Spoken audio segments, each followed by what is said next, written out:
Pemirsa masih di IDX Consensus Closing dan kami juga masih mengundang Anda untuk bisa berpartisipasi di WhatsApp interaktif di 0812 di 8788 di 3723. Langsung saja kita akan coba lihat 4 saham pilihan apa saja yang direkomendasikan. Dapat Anda saksikan grafis di layar televisi Anda pemirsa. Dari perbankan ada BRIS, hari ini juga melaju kencang, tampaknya lebih direkomendasikan trading buy dengan support dari BRIS di 2870 hingga ke 3300. Kemudian PNLF juga trading buy 418, resisten hingga ke 510 pemirsa. Dan selanjutnya dari konsumer ada Unilever, lebih ke arah spekulatif buy di tengah tren turun yang cukup dalam dan kemarin juga sempat menyentuh ke level terendahnya di sepanjang masa. 2190 supportnya, resisten di 2440, dan terakhir dari perbankan Big Cap ada BBRI, tadi pun juga sempat kita ulas, spekulatif buy 4710 hingga ke 5225. 4 saham pilihan yang direkomendasikan dan lagi-lagi keputusan investasi tetap ada di tangan pemirsa IDX Channel. Pak Hadrian, kita lanjutkan kembali Pak, 4 saham pilihan yang Anda rekomendasikan. Langsung saja kita ke BRIS, lebih ke arah trading buy. Hari ini kenaikannya cukup signifikan Pak, mengikuti dengan penguatan saham-saham perbankan Big Cap untuk BRIS, tapi Anda lebih rekomendasikan untuk trading buy. Sebenarnya apa yang diantisipasi dalam hal ini di tengah penguatan signifikan hari ini dengan rekomendasi trading buy, Pak Hadrian? Ya, menurut aku BRIS ini cukup bagus ya. Dia mantul kembali ke atas MA10 dan MA20. Jadi trading buy dengan target bisa aja sampai 3310 ya kalau agak jauhnya ya 8,5%. Support terdekatnya ya di 2870 sampai 2850. Jadi ini trading buy. Volume confirm, likuiditas confirm, smart money juga kita lihat ada aliran info masuk. Jadi cukup bagus ya. Tinggal teman-teman lakukan trading plan dan money manajemennya aja untuk jika mau entry di sini. Baik, kenapa lebih ke arah trading buy? Ada yang perlu diperhatikan di sini tidak Pak untuk pergerakan saham BRIS? Enggak sih, trading buy ya karena emang confirm aja sih. Jadi kalau kita biasa kan kalau trading buy berarti emang oke. Kalau spekulatif ya buy sedikit gitu ya. Atau kalau wait and see ya bisa buy on break gitu atau buy on support gitu. Jadi kalau ini trading buy sih termasuk boleh ngejar lah ya, boleh diperhatikan segera gitu untuk besok dilirik cepat-cepat gitu. Baik, penutupan hari ini di 3.050 pemirsa, menguat di 4,81% secara intraday. BRIS hari ini sempat menyentuh ke Rp3.100 per sahamnya. Kita beralih ke saham pilihan selanjutnya. Dari BRIS kita beralih ke PNLF, juga lebih direkomendasikan trading buy. Trading buy di level berapa untuk PNLF, Pak Hadrian? Ya, sebenarnya pas bikin stock pick tadi tuh masih di area 440-an ya. Sekarang sih udah di 450. Is oke, boleh ngejar juga, mungkin revisi aja supportnya jadi di 426, targetnya bisa ke 470 gitu ya. Kita bisa adjust di support resistance-nya. Nah, untuk PNL sendiri sih sebenarnya memang ada info masuk ya, secara aliran info smart money ya, di indikator mulai masuk di atas moving average dan posisi uptrend. Jadi cukup bagus buat teman-teman masuk ke stock pick ya. Nah, cuman memang ini ada berita yang diiringi kan Panin Bank-nya kan mau dijual, kemungkinan lagi di-consider ya, dipertimbangkan ya teman-teman, bukan udah pasti masih dipertimbangkan. Dan Panin Life ini kan adalah holdernya, majority 46% dari Panin Bank bersama INZ Group. Jadi ini jika Panin Bank ada proses akuisisi atau dijual ke tempat lain ya, mungkin Panin Life bisa kecepatan cuannya gitu ya. Jadi ini bisa jadi watch list juga. Oke, momentum dari sisi fundamental untuk PNLF hari ini ditutup 450, menguat di 1,81%. 450 untuk PNLF, sementara resisten selanjutnya ada di 510 dan support di 418. Selanjutnya kita ke Unilever Pak, lebih ke arah spekulatif buy. Posisinya jangka pendek masih tren turun tidak Pak? Apalagi jangka menengah dan juga untuk jangka panjang untuk Unilever? Ya. Jangka panjang sebenarnya downtrend, tapi dia secara jangka pendek dia sudah konsolidasi ya, udah sideways selama 1 bulan ini ya, dari pertengahan September dia udah sideways.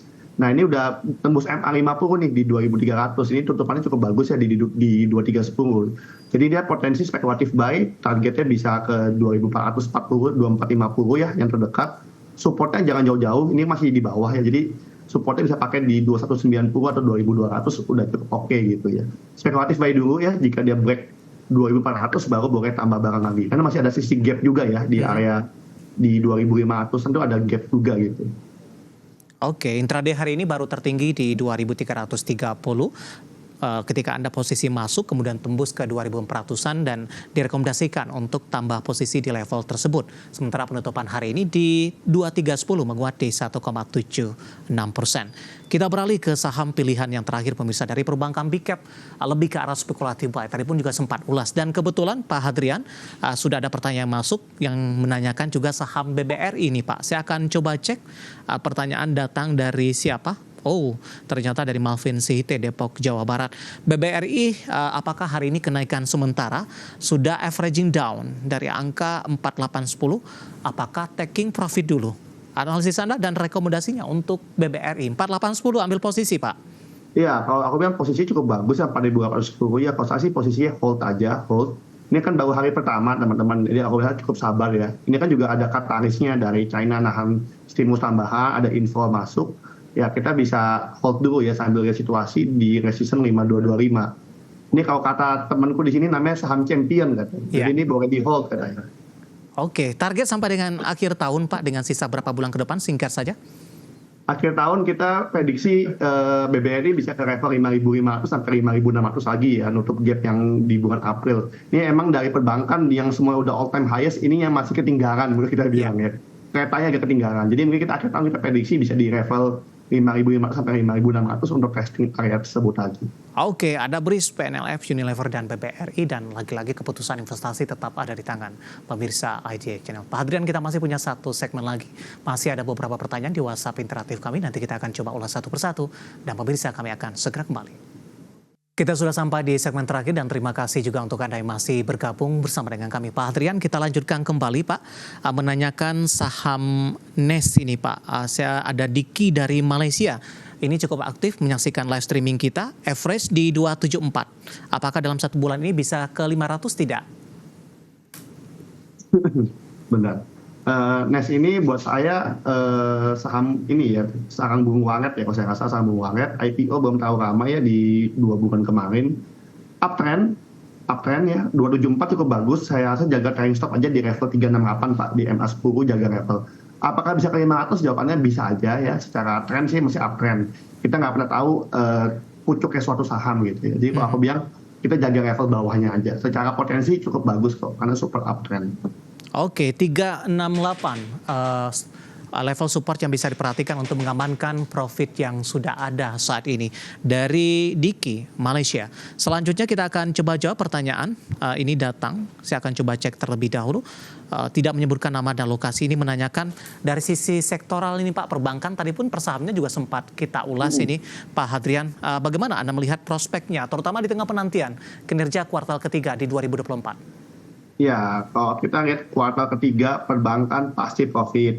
Perbankan besar, saya udah lihat laporan Edman mereka sih rata-rata profit. Cuma memang growth-nya mereka juga yang di ini ya. Tapi yang suka dibandingkan tuh growth-nya. Jadi bukan masalah profit nggak profit, tapi tumbuh apa nggak tumbuh. Nah kalau kita lihat emang pertumbuhan agak terbatas, tapi seperti Mandiri, BCA, dan BRI yang kita lihat sih tetap tumbuh teman-teman. Jadi cukup bagus. Ini memang cenderung koreksinya itu karena ada outflow ya, jadi investor asing melakukan rebalancing portfolio dengan ada stimulus di China atau pemain Jepang ada kebijakan moneter naik suku bunga, jadi itu lebih ke arah koreksi karena kondisi makro. Tapi secara kondisi fundamental itu masih cukup bagus ya, jadi saya rasa masih boleh hold.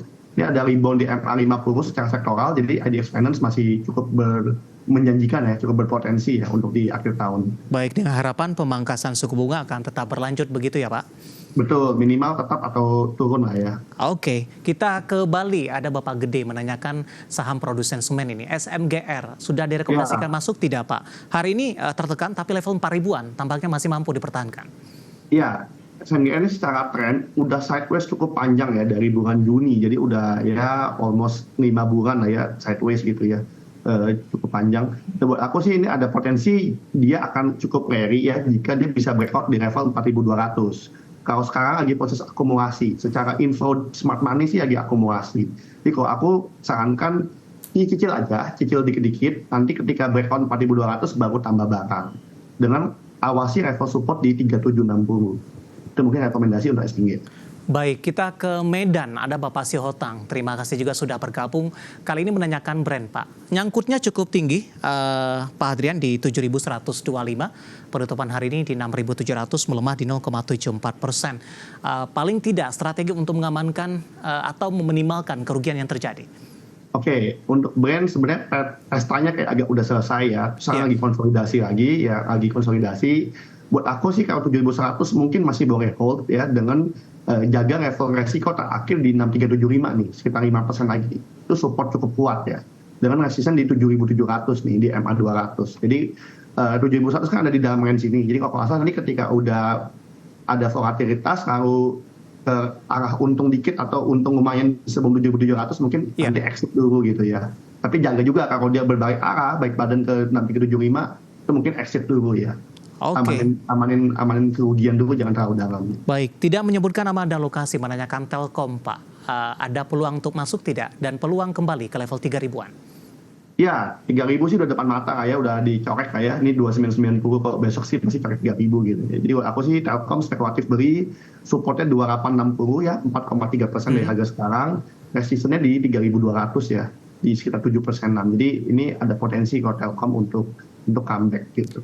Baik, terakhir singkat saja, lagi-lagi tidak menyebutkan nama dan lokasi untuk buka laju penguatan selanjutnya, resisten selanjutnya dalam hal ini. Ya, buka ini cuman koreksinya, kita bilang apa, dia ngarem dulu nih, agak tersendat. Tapi secara teknikal dia masih volume kencang, dengan volumenya kemarin sampai 500 miliar, which is itu dalam periode buka dari IPO mungkin ini yang sangat transaksi terbesar dia dalam satu hari gitu ya. Dengan ya ada berita juga secara fundamental apakah aplikasi Temu mau masuk Indonesia dengan beri buka, masih rumor ya, kita nggak tahu. Tapi secara teknikal ini ada apa ya, animo beri gitu ya, animo beri dibuka. Jadi kita boleh ikutin, jaga aja sama di level 140 ke atas, hold dulu ya bukannya. Baik, intraday hari ini di 151, ditutup menguat di 147, 2,08%, dan lagi-lagi keputusan investasi tetap ada di tangan pemirsa IDIA Channel. Terima kasih sudah bergabung di WhatsApp interaktif kami, dan silakan bergabung bersama kami kembali di waktu dan di program sama diperagakan hari selanjutnya. Pak Hadrian, terima kasih juga sudah bergabung, sehat selalu Pak. Ya, sehat selalu juga Mas David. Baik, ada Bapak Hadrian Maina Taslim, Head of Equity Sales PT Jasa Utama Capital Sekuritas. Dan pemirsa jangan lupa saksikan posisi dari market highlight musuh kami yang akan tayang pada pukul 16.30 waktu Indonesia Barat, karena urusan masa depan harus terdepan. Aku investor saham, saya David San Oval, pamit undur diri. Sampai berjumpa kembali.